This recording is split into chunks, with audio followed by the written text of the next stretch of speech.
This here is a photo of my husband, Barry. Now, I love him to bits, I really do, but he is such a stubborn person. He's stubborn to the point he gets angry. He's a typical man. We all know what typical men can be like. You know, he thinks that he's invincible. Is your husband like that? You know, that stubbornness is why he hasn't been to see a GP in, well, over 10 years now. It's got to be more than that. 10 years. That's a long time, isn't it? It didn't matter how we used to go on and say, look, why don't you get yourself a checkup? Why don't you do this? Why don't you do that? He used to just get angry and say, no, I'm not going, I'm okay. I don't need to go. He was adamant that he didn't want to go. He didn't want to see a doctor. He was fine. Unlike us women, we do, don't we? And you mention it and you think, oh, no, don't want to go, but we were doing it out of love and the best intention ever, but we just wouldn't have it. No, didn't want to know. So my sons didn't give up, they kept on, but I did. Well, last year, that stubbornness, it had to stop working. It had to just stop completely because everything caught up with him all at once. One after one after one after one. See, in February, he found out, well, we found out, he had very high blood pressure and pre-diabetes, which is a bit of a kick in the teeth, really. But that was just the very start of it. There was more. So almost immediately,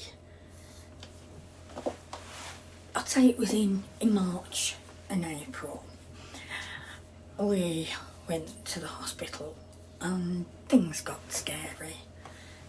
More so because they found blood in his urine and that triggered urgent MRI scans.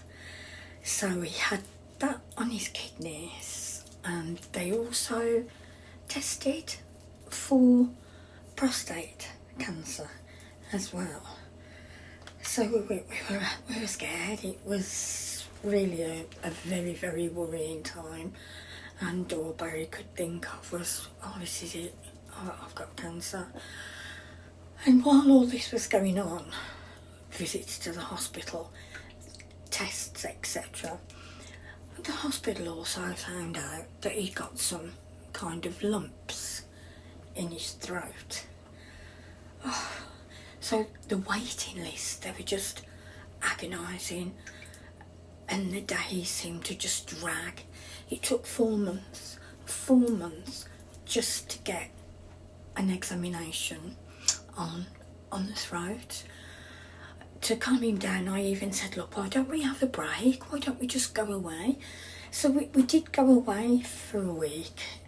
We went abroad, we tried to relax, only to come back to a letter from the hospital where they'd booked an emergency appointment because they'd found something that they wanted to double check. So that evening we had to go all the way to the hospital and wait. So yeah, he was nervous, I was nervous. So if you think from the month of February all the way through to the month of September, we were kind of living in fear, you know, the fight or flight syndrome, the anxiety. And I'll be honest, you know, when you're dealing with stress like that, when you feel as if you're in so much pressure because of cancer scares, then to be honest, the diet, it just goes out the window, doesn't it? you become stressed and you eat for comfort. You eat emotionally, don't you? And this is when the weight crept back up to just under 21 stone. So yeah, it was comfort eating.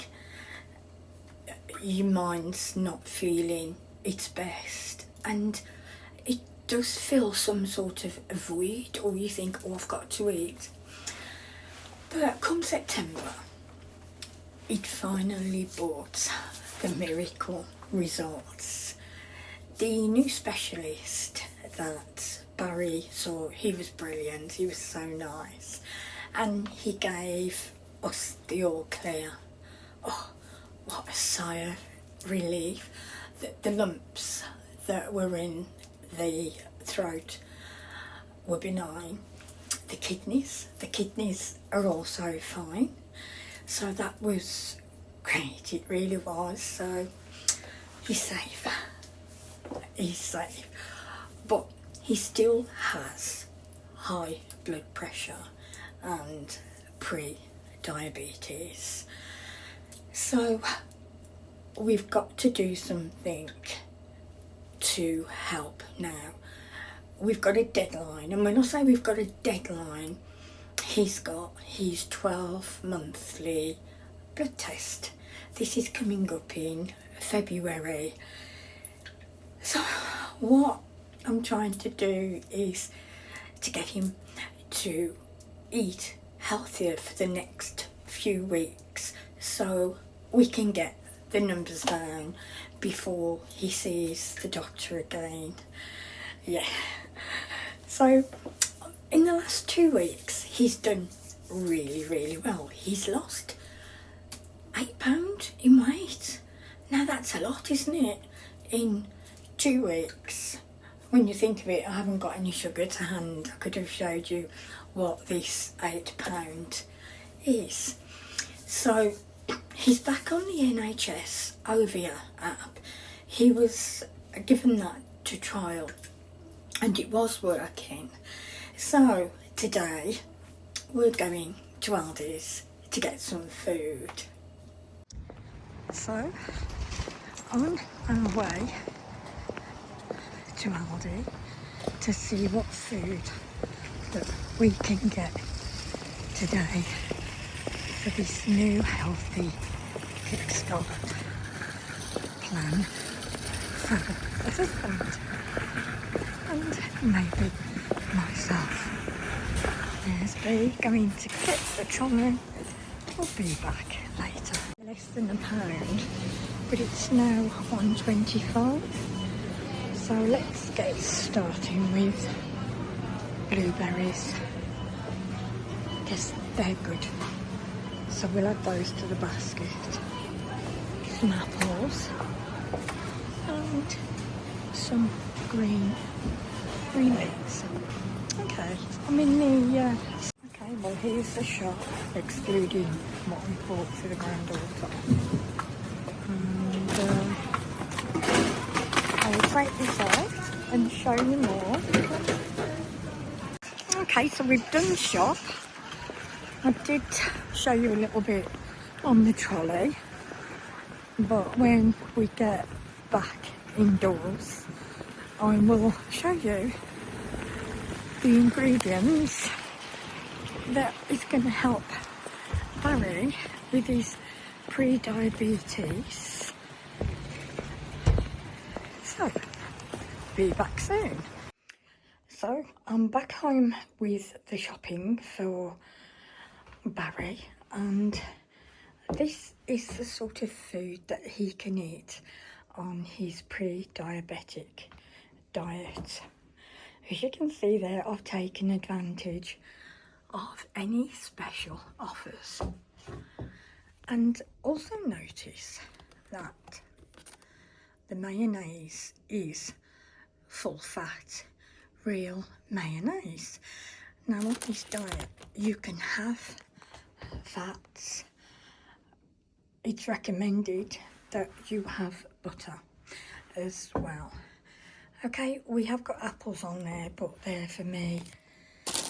because we can't have apples, but he can have plenty of meat, Greek yogurt, tuna, fish, of course, plenty of fish, mushrooms, broccoli, tuna chunks, cabbage, cauliflower. Cauliflower is used a lot to make cauliflower rice, and yeah, it is tasty.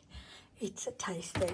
The grapes, well, they're for me, and that's the butter that I got, as well as onions, peppers, green beans, strawberries, cucumber, and different types of lettuce.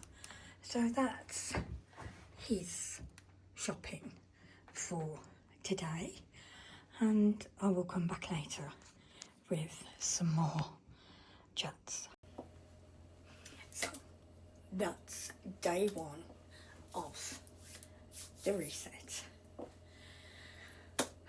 Barry's £8 down, done that in 2 weeks, which I think is brilliant.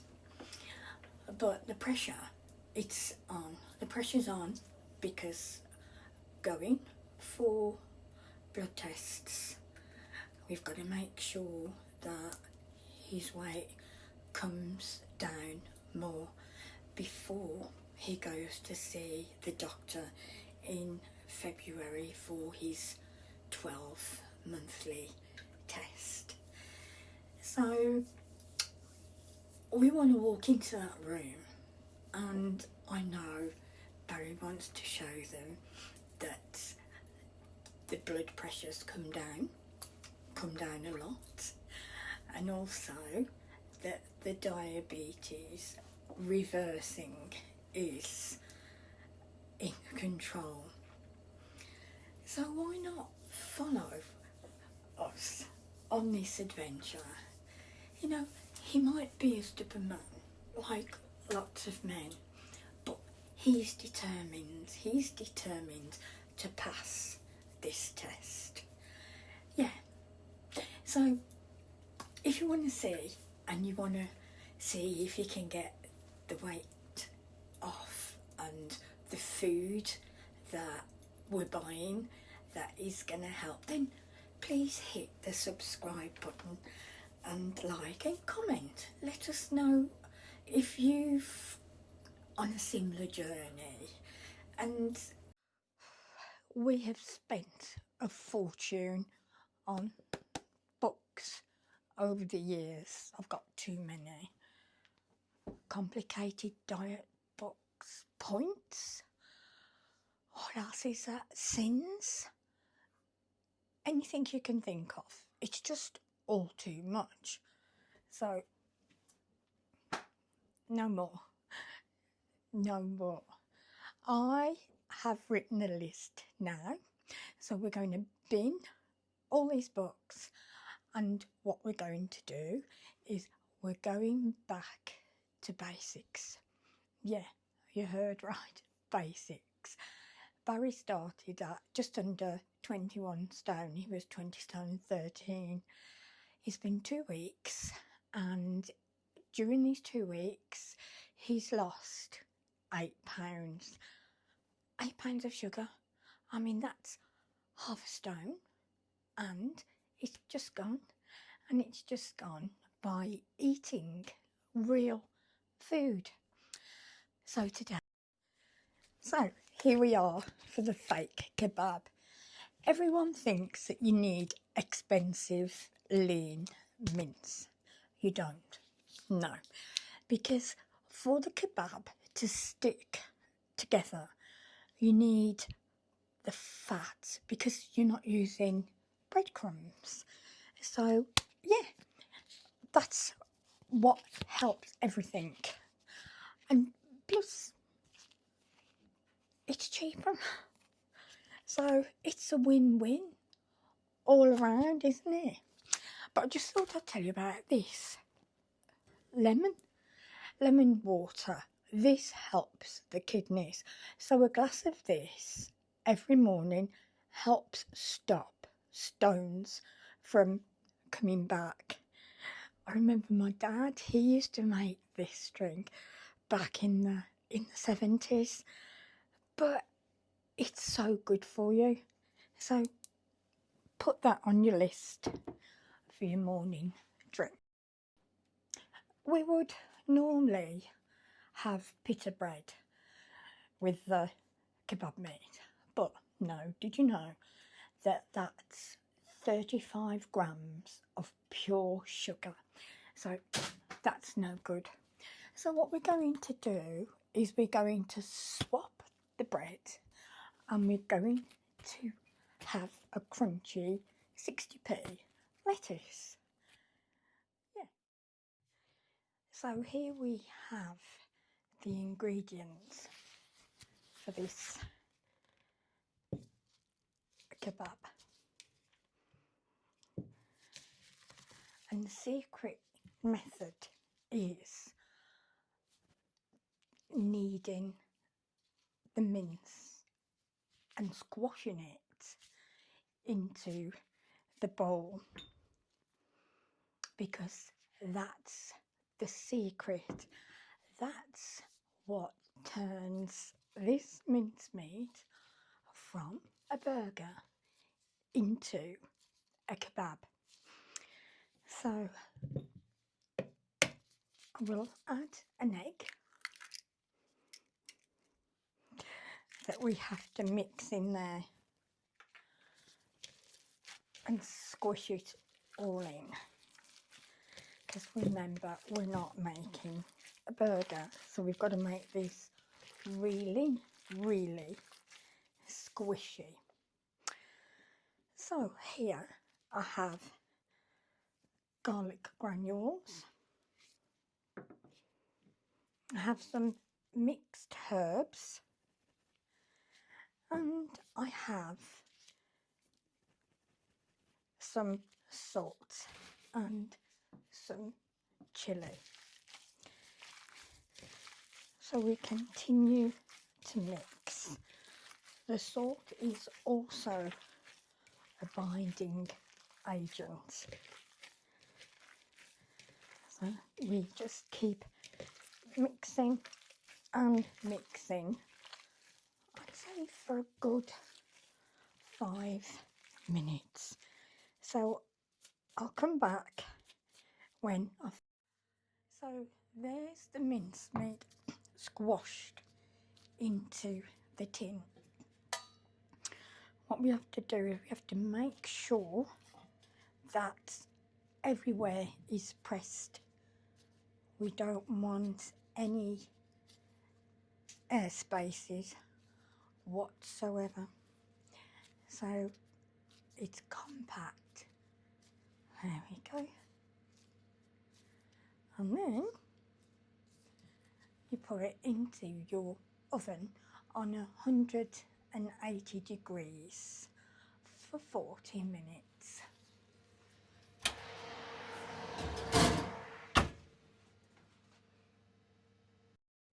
So while we're waiting for the fake kebab to cook, I'd like to tell you about the stew that I made yesterday. That's a lemon water, and it's an acquired taste, but it is lovely. So the stew that I made yesterday, Barry's blood sugar, well, it was 8.0 after he'd had his dinner. Now the NHS, they say that anything under 8.5 is safe.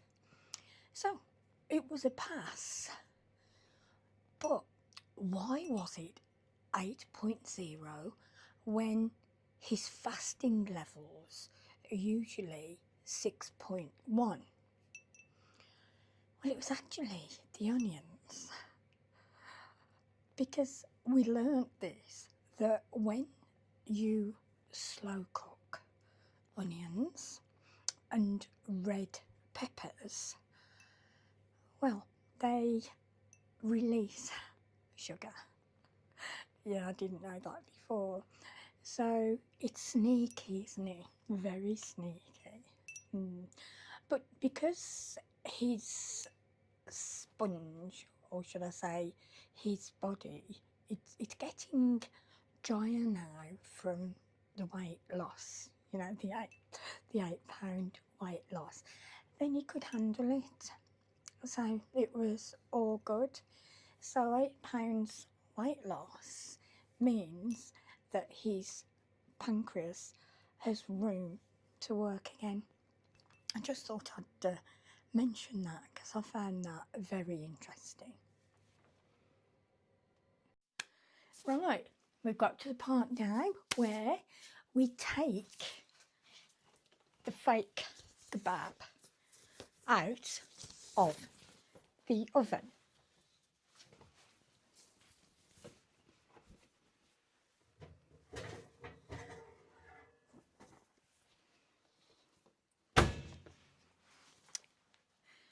There we go.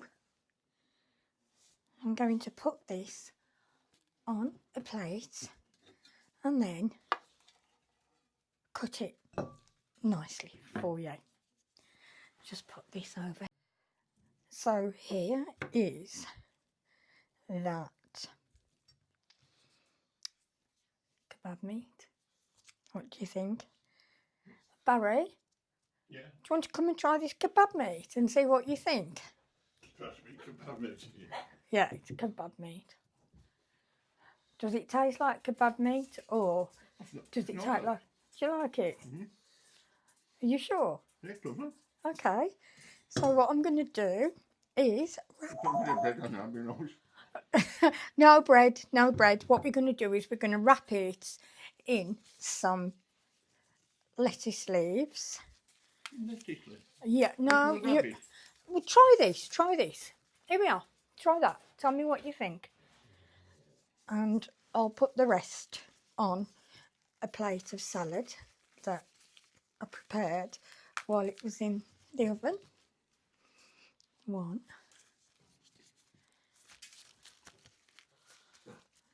2. So what do you think? I like lettuce in that, it's nice. Is it? Yeah. Right. So there we have it. The fake kebab. We're £8 down and we're still eating kebabs. So if you want the shopping list and the recipe for this, then check the description below because I've put everything in there.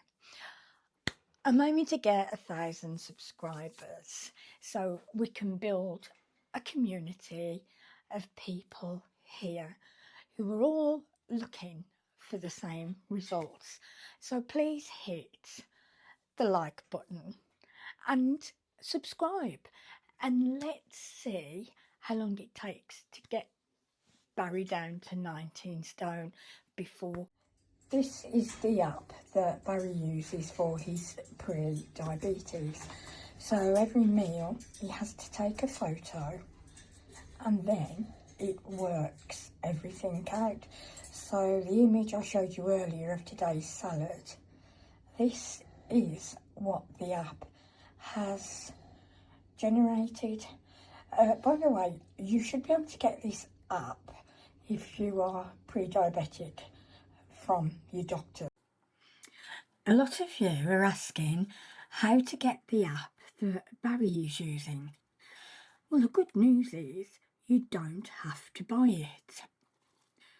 If you have a BMI over 30 or type 2 diabetes, you can ask your GP to refer you to the NHS Digital Weight Management Programme. It gives you free coaching and support just like Barry, so don't wait, ask your doctor about it straight away. Think of Barry's liver like a fuel tank. Before we get started, his tank was completely blocked. It was full of stored sugar called glycogen. When this tank is full, your body is physically blocked from burning body fat. No matter how much you exercise, the liver switch is stuck in the off position. But look at Barry now. By flushing out those sugars, we've emptied that tank. The switch has flipped to open. Because his liver is clear, his body has no choice but to burn stubborn fat for fuel, creating those energy-boosting ketones you see at the bottom. This is why the weight is finally moving. The filter is clear. We're moving into week 4 and the results are getting even better. Barry hasn't just hit his initial goal, he's actually lost even more weight since our last update. We've broken through that 15.5 barrier and the momentum is officially in his favour. Looking at the liver switch, you can see why this is happening, because we've kept his fuel tank empty of stored sugars for 3 weeks straight. His body has become a fat-burning machine. He's no longer blocked. He's in a state of constant open status where his body is fueling itself primarily from stored fat.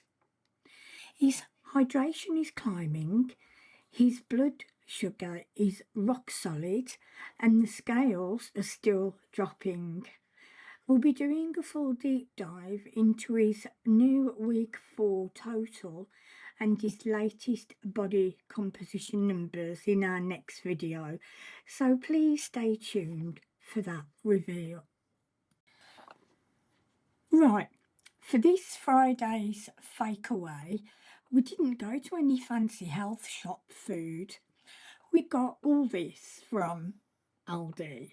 You can get it from your local shops, but that's where we got the shopping from. It's just the standard 5% fat mince and the spices you've already got in your cupboard. I used garlic granules, salt, egg, mixed herbs. You can add these to taste and whatever spices. It's cheap, cheerful, and no hidden carbs like the takeaway version. Don't worry about writing this down. I've put a printable link to the full shopping list down in the description below. Now here's the secret. You can't just throw the mince in the pan. You have to mush it with your hands for a full 5 minutes until it gets really sticky.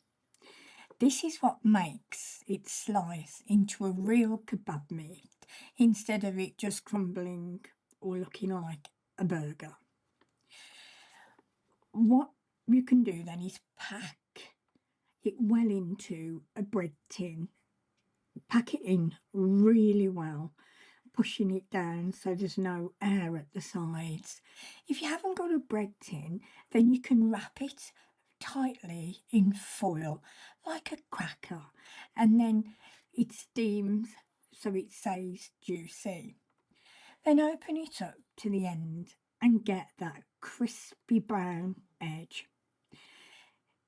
Slice it thin and then pile it onto that 90-second bread that we made, or wrap it in a lettuce leaf and you've got a full doner kebab, but completely guilt-free. Again, just follow the step-by-step instructions below and enjoy. If you'd like to follow Barry's journey, then please don't forget to like, subscribe and press the bell notification, as this will notify you of all new videos. Leave a comment and let us know how you're getting on, how you're progressing on your journey, and share, because you never know, it could help somebody else.